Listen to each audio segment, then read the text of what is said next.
नमस्कार, आप देख रहे हैं हमारा खास कार्यक्रम शख्सियत। और आज जो हमारे साथ शख्सियत बैठे हुए हैं वो किसी परिचय के मोहताज नहीं है। जी हाँ, उनका नाम प्रशांत किशोर है और लोग उन्हें पीके के नाम से भी जानते हैं। पीके जो विभिन्न दलों के लिए काम करते नजर आते थे, आज खुद का एक अपना राजनीतिक दल बना रहे हैं। 2 तारीख को उस पार्टी के नाम की घोषणा होगी। पीके हमारे साथ है। आपका खास कार्यक्रम में सबसे पहले तो स्वागत है। और आप एक राजनीतिक पार्टी बनाने जा रहे हैं। आप पॉलिटिकल पार्टी के लिए काम करते रहे हैं, अब एक खुद का एक राजनीतिक पार्टी बना रहे हैं। अब 2 तारीख को आप उसका नामांकन करने जा रहे हैं। आखिर क्यों जरूरत पड़ी कि आपको राजनीतिक पार्टी बनानी पड़ी? ठीक बात है। पहली बात तो आप अपना ये फैक्ट क्लियर कर लीजिए। प्रशांत किशोर कोई पार्टी नहीं बना रहे। पिछले 2 साल से प्रशांत किशोर पैदल चलकर, गांव-गांव जलकर, लोगों को समझाकर, लोगों को एक साथ लाकर इस बात के लिए लोगों को प्रशांत किशोर ने तैयार किया है कि बिहार में विकल्प के अभाव में, मजबूरी में, लालू के डर से भाजपा और भाजपा के डर से लालू को वोट देने की जो परिपाटी है उसको खत्म करना है। तो कहीं ना कहीं यहाँ के लोगों को साथ में आकर एक नया विकल्प बनाना पड़ेगा। तो 2 तारीख को जो दल बन रहा है वो बिहार के 1 करोड़ लोग मिलकर दल बना रहे हैं। वो इसलिए दल बना रहे हैं कि उनके 30-35 साल की राजनीतिक बंधुआ मजदूरी खत्म हो।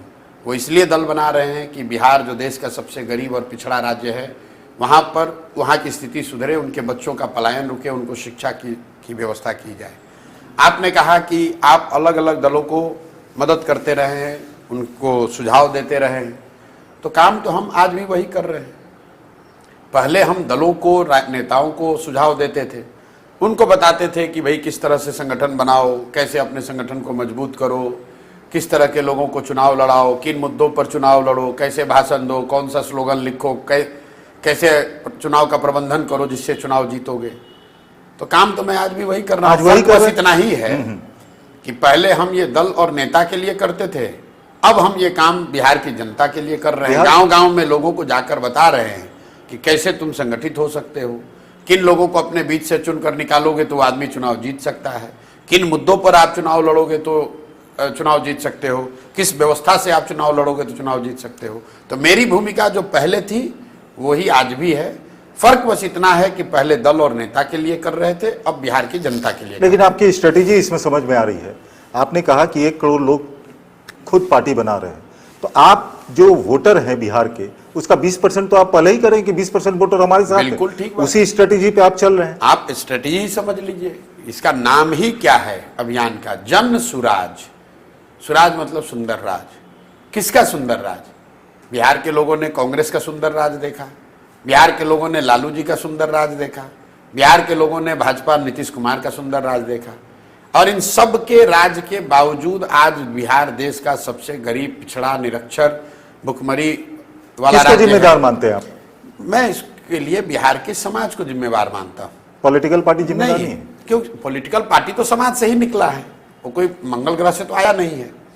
अगर समाज की सोच में कमी है, अगर समाज के द्वारा किए गए प्रयास में कमी है, तो नेता उसको कैसे सुधार देगा?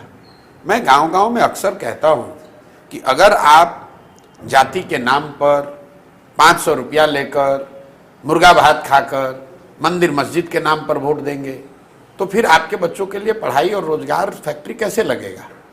आप लोकतंत्र में जिसको वोट देते हैं, यही तो आप चाहते हैं कि जिसको आपने वोट दिया, जिस मुद्दे काम के लिए वोट दिया, वो आपको मिले।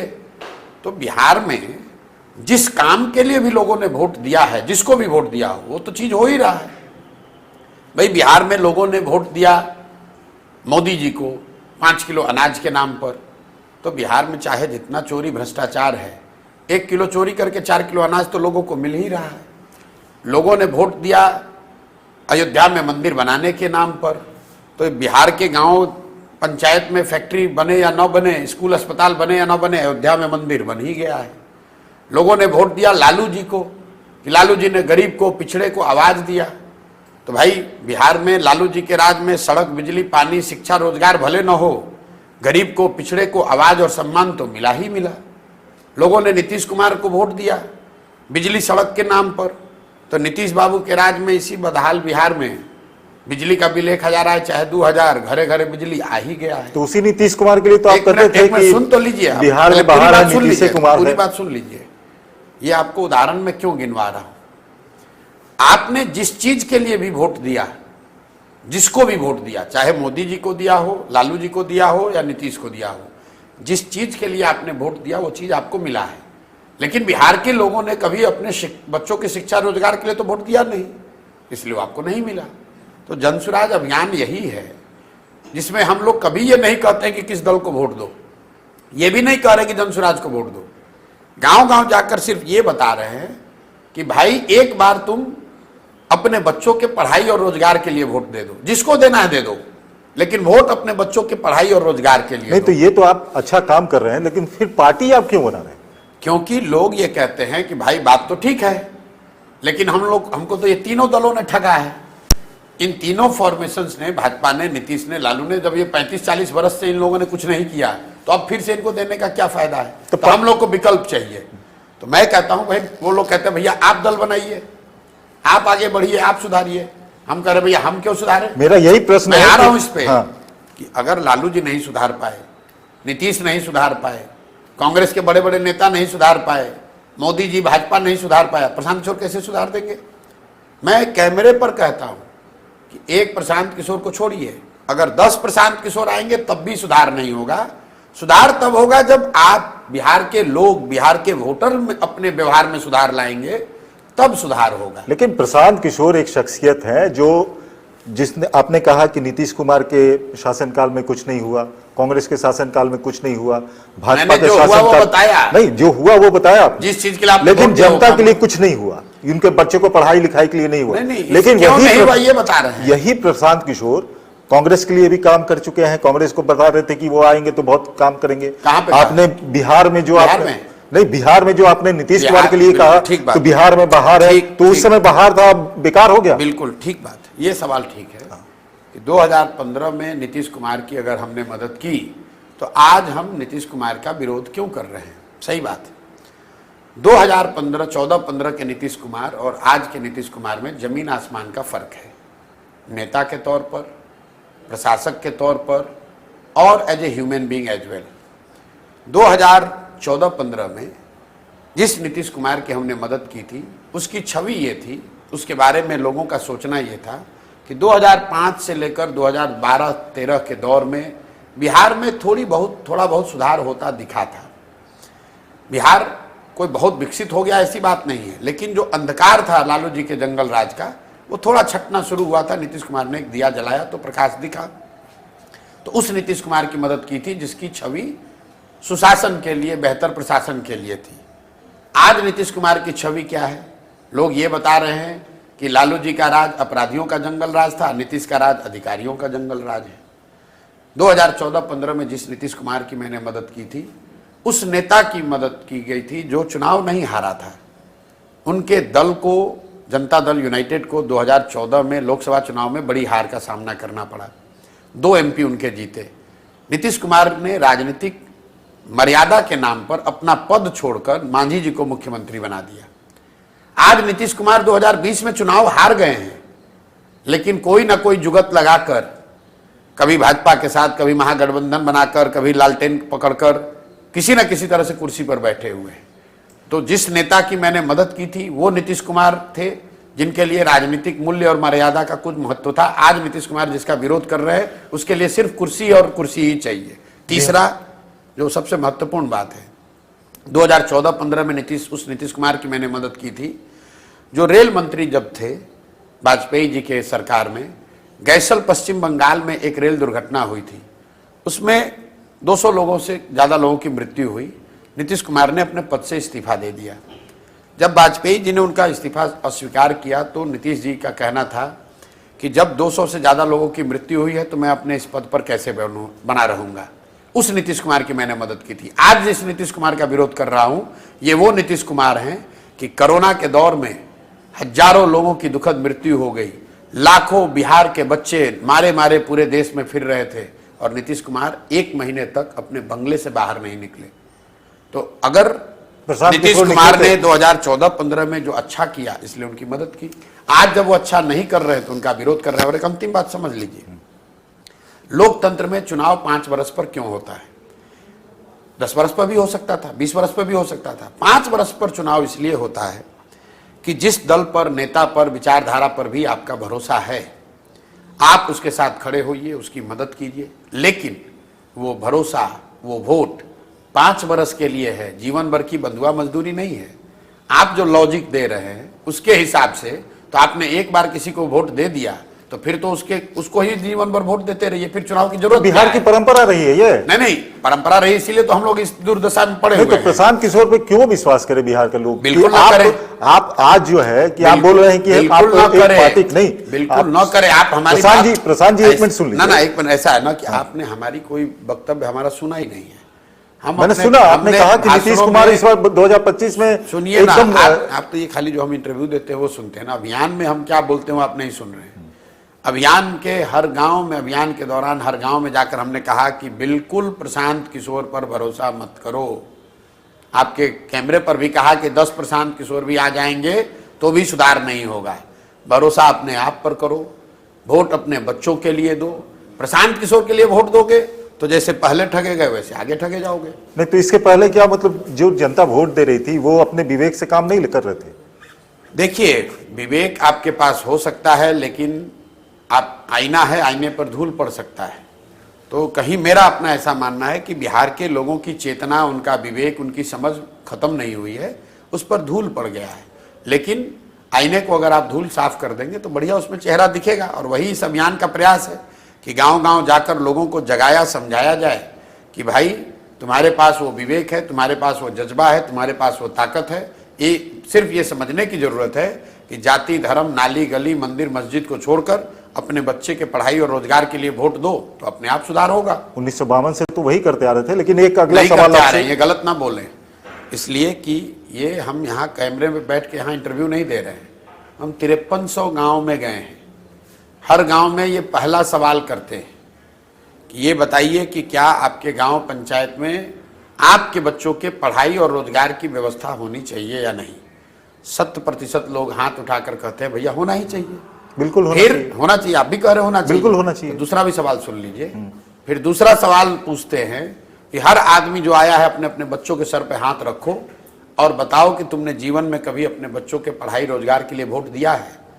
5300 गांव में आज तक एक आदमी भी नहीं मिला। आप भी नहीं कह सकते हैं कि एक भी आदमी कम से कम बिहार के लोगों ने ये नहीं कहा अपने बच्चों के सर पर हाथ रख के कि उसने पढ़ाई और रोजगार के लिए वोट दिया। तो भाई यही हम अभियान का मोटो है, ये बताना कि जिस चीज के लिए तुमने वोट दिया वो मिला, जिस चीज के लिए वोट नहीं दिया वो नहीं मिला। आपको यहाँ बिहार में केजरीवाल से भी तुलना की जा रही है कि बिहार के केजरीवाल है। भाई ऐसा है, आपने जो बच्चों के सर पे हाथ रखने की बात कही, क्या उन्होंने भी बच्चों के सर पे हाथ रख के कसम खाया था कि मैं पॉलिटिकल पार्टी नहीं बनाऊंगा। ये किसने? कांग्रेस। भाई आप केजरीवाल की बात बता रहा हूँ, मैं केजरीवाल की बात बता रहा हूँ। और आपके बारे में यहाँ एक बात सुनिए ना, आप प्रशांत, एक मिनट, सवाल भी पूछने का उत्तर होना चाहिए। हाँ, उत्तर दीजिएगा, आप ही दीजिएगा। केजरीवाल के बारे में आपका कंपेयर, मतलब कि वो कंपेयर किया जा रहा है कि बिहार के केजरीवाल बनना चाह रहे हैं, तो क्या लगता है कि बिहार में इस तरह का हो सकता है? मेरे भाई ऐसा है, दो बातें आप पहले मिक्स मत कीजिए। हम अपने बच्चे के सर पे हाथ रखकर कुछ नहीं कह रहे, हम लोगों से ये पूछते हैं कि अपने बच्चों के सर पे हाथ रखकर बोलो कि तुमने पढ़ाई रोजगार के लिए वोट दिया कि नहीं दिया। लोग कहते हैं नहीं दिया। जिस संदर्भ की आप चर्चा कर रहे हैं वो अलग बात है। वो केजरीवाल ने कहा कि हम अपने बच्चों के सर पर हाथ रखकर बोल रहे हैं कि पार्टी नहीं बनाएंगे या नेता नहीं बनाएंगे। हम ये ऐसा कुछ नहीं कह रहे हैं। हमने ये कहा है कि बिहार की जनता दल बनाएगी, दल के नेता प्रशांत किशोर नहीं होंगे। 2 तारीख को दल बनेगा, उस दिन आप आकर देखिएगा कि इसका नेता कौन बनता है। अगर प्रशांत किशोर बन जाएं तब आकर ये सवाल कीजिएगा कि आप भी वही कर रहे हैं जो केजरीवाल ने कहा था। बिल्कुल। इससे थोड़ा निकल के हम राष्ट्रीय पे मुद्दे पे चलते हैं। जिस प्रकार से अभी बांग्लादेश में हुआ, कलकत्ता का जो केस हुआ, और तमाम विपक्ष जो हैं वो चुप्पी साधे बैठे हैं जो हिंदुओं पे बांग्लादेश में हो रहा है, और तमाम विपक्ष जो है वो चुप्पी। गाजा में जो हुआ था, विपक्षी पूरा गाना बजा रहे थे अपना। तो इसको किस प्रकार से देख रहे हैं नेशनल पर्सपेक्टिव? देखिए ऐसा है, बांग्लादेश पर मैं टिप्पणी कर सकूं ऐसा नहीं है कि मुझे वो समझ नहीं है। गाजा पर मैं टिप्पणी कर सकता हूं, बांग्लादेश पर टिप्पणी कर सकता हूं, लेकिन मैंने अपना दायरा अभी बिहार को रखा है।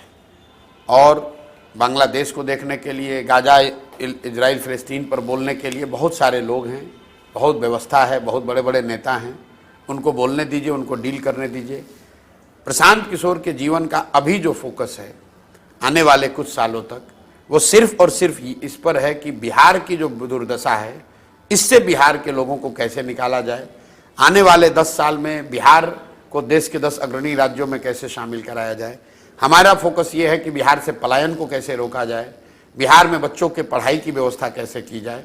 आप उस पर चाहे मुझसे दिन भर सवाल कीजिए, बांग्लादेश में क्या हो रहा है, बंगाल में क्या हो रहा है। बांग्लादेश बंगाल छोड़ देते हैं, बिहार की ही बात करते हैं। बिहार में जिस प्रकार से जातिवाद है, इस जातिवाद से कैसे निपटेंगे प्रशांत? भैया हमको निपटने की कोई जरूरत ही नहीं। आपने खुद कहा कि आप तो 1 करोड़ लोगों को पहले ही जोड़कर दल बनवा रहे हैं, तो 20% वोटर तो दावा कर रहे हैं ना, दावा तो दिखेगा आपको, दावा नहीं कर रहे हैं। तो क्या 1 करोड़ लोग किसी एक जाति के हैं? तो बिहार के सारी जातियों के लोग हैं। और ये आप लोगों का भ्रम है कि बिहार में हर आदमी जाति पर वोट देता है। अगर बिहार में हर व्यक्ति जाति पर वोट दे रहा है तो भाजपा, जिसका कोई बिहार में नेता नहीं है, उसको तो लोग मोदी जी के नाम पर ही वोट दिए हैं, आप लोग बताते हैं। तो मोदी जी के जाति का तो बिहार में एक भी आदमी नहीं रहता है, तो यहाँ मोदी जी को, भाजपा को वोट कैसे पड़ता है? जो 18% मुसलमान आरजेडी को वोट देता है वो तो लालू जी के जाति का नहीं है, वो लालू जी को काहे वोट देता है? आप बिहार में भ्रमण कर रहे हैं काफी दिन से, आप बोले 5300 गांव घूम लिए।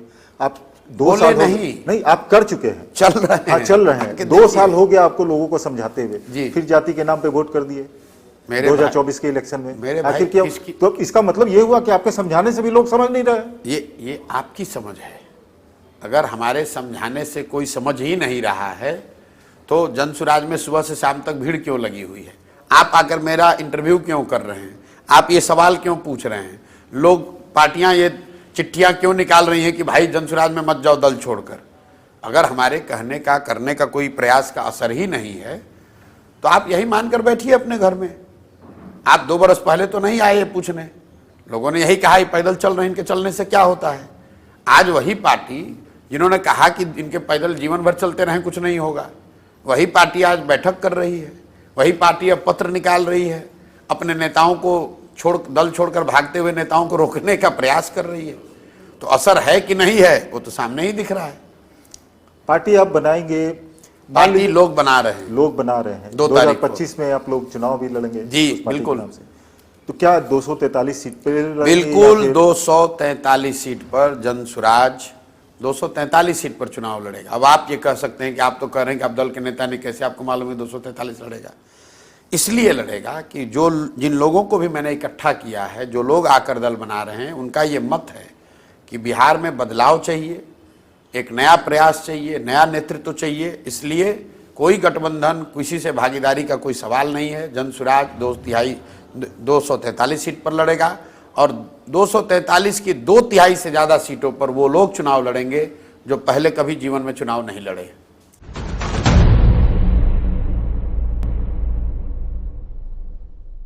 आप प्रिडिक्शन करने में माहिर हैं, आपने लोकसभा का प्रिडिक्शन किया, फिर आप नीतीश कुमार के बारे में प्रिडिक्शन कर दिए हैं कि 2025 में उनको 2010 में जितनी लालू प्रसाद यादव की पार्टी की सीटें आई थी उससे भी कम सीटें आएंगी, 20 से कम, 20 से कम आएंगी। बिल्कुल। तो आपकी पार्टी को कितनी सीटें आएंगी 2025 में? जनसुराज की 2025 में यहाँ सरकार बनेगी। जनसुराज जब रिजल्ट आएंगे, परिणाम, तो देश भर में लोग चौंक जाएंगे। जनसुराज को इतनी सीट आएगी कि वो अपने दम पर लोग यहाँ पर सरकार जनसुराज के लोग बनाएंगे। मुख्यमंत्री कौन होगा? प्रशांत किशोर? जिसको लोग चुनेंगे वो हो जाएगा।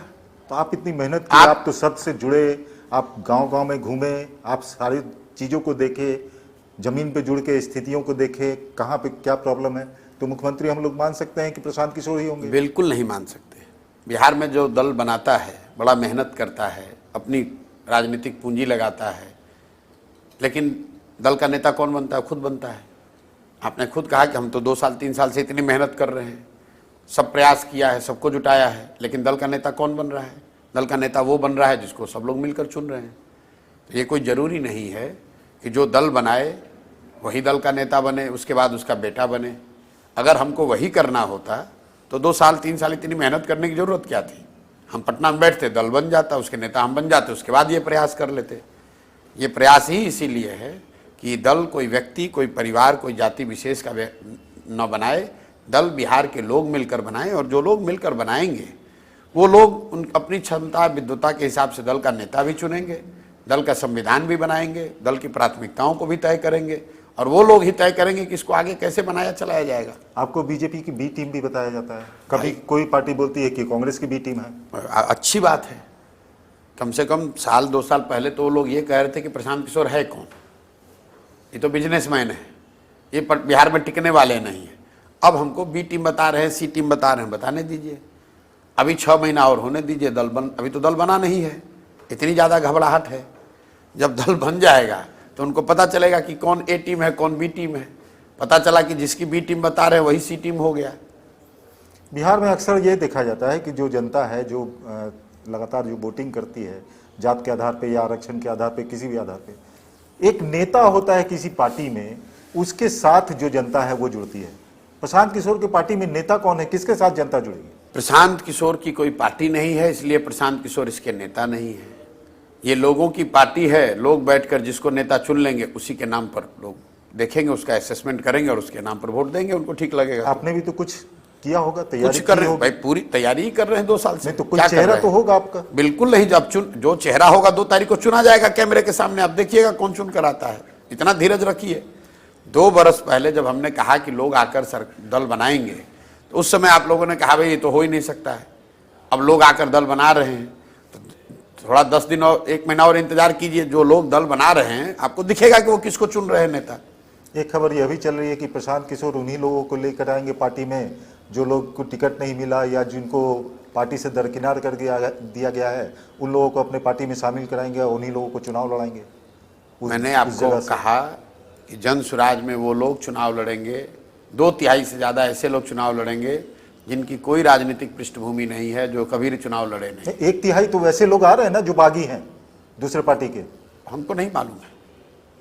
लोग अब जब 1 करोड़ आदमी आ रहा है तो कहीं ना किसी की दल से जुड़ा हुआ होगा ही, तो आएगा ही, इसमें क्या दिक्कत है। तो 1 करोड़ जो लोग जुड़ रहे हैं आपके साथ, सारे तो नेता नहीं होंगे, कुछ तो उसमें होंगे ना जिनके कहने पे लोग कार्यकर्ता के तौर पे काम करेंगे। ये आप लोग का अपना मॉडल है, ये उल्टी मॉडल जन स्वराज जो है ये उल्टी धारा बहाने वाली है। नीचे से जब लोग आ रहे हैं जिसको आप जानते नहीं है, जिसका नाम नहीं जानते हैं, जिसका चेहरा नहीं पहचानते हैं, जिसको आप भीड़ बताते हैं, वो भीड़ जन स्वराज को बना रही है, तो दूसरे दल का नेता भाग कर आ रहा है भीड़ के पीछे। आरजेडी का कैसे आकलन कर रहे हैं? कहा जाता है कि तेजस्वी अब नेक्स्ट सीएम हो सकते हैं, उनका जन आधार बढ़ रहा है। इसीलिए 4 सीट आया है लोकसभा में। उनका जन आधार बढ़ रहा है, इसलिए 2019 में 0 सीट आया था। विधानसभा की बात कर रहा हूँ। तो विधानसभा में इस बार चुनाव होगा, दिख जाएगा कितना आ रहा है सीट। क्या लगता है कितना प्रेडिक्शन? हमको नहीं मालूम, हमको क्या प्रेडिक्शन? नहीं, आप तो बता देते हैं। हम कुछ नहीं बता। जो पश्चिम बंगाल में भी हुआ था तो आपने कहा था कि बीजेपी को 100 सीट से कम आएगी, 100 से कम आएगी। आने दीजिए, अभी चुनाव 100 से कम आई थी बीजेपी की। बिल्कुल, चुनाव के 6 महीना पहले बताए थे ना। अच्छा, अभी चुनाव में 1.5 साल बाकी है। जब चुनाव से 6 महीने पहले आप आइएगा बात करने तो आपको बता देंगे कि आरजेडी कितना सीट आ सकता है। प्रशांत किशोर 6 महीने पहले बता देंगे कि आरजेडी कितना आएगा। बिल्कुल बता देंगे। तो खुद बता रहे हैं कि आपकी सरकार बन रही है। बिल्कुल, हमारी नहीं, जन स्वराज की सरकार बन रही है। अभी आपको बता रहे हैं कि जदयू को 20 से कम सीट आएगा।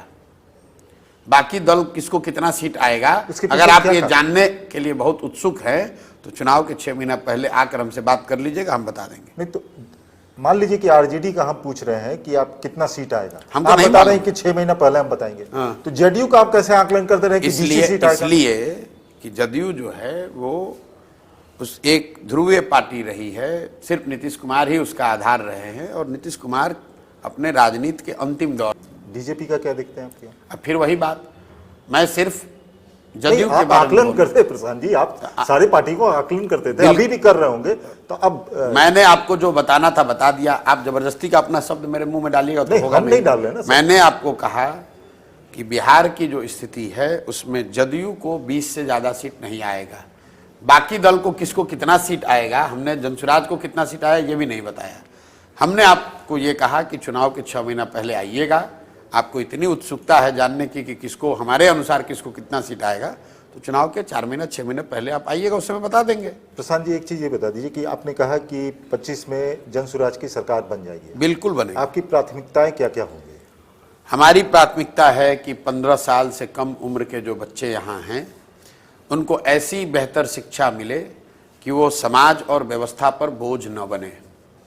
जन स्वराज की दूसरी प्राथमिकता ये है कि 15 साल से 50-55 साल उम्र के जो लोग हैं, जो अब पढ़ाई अच्छा या खराब करके निकल गए हैं, रोजी रोजगार के तलाश में मारे मारे फिर रहे हैं, उनको सरकार की मदद से पूंजी की व्यवस्था की जाए ताकि वो स्वरोजगार कर सकें।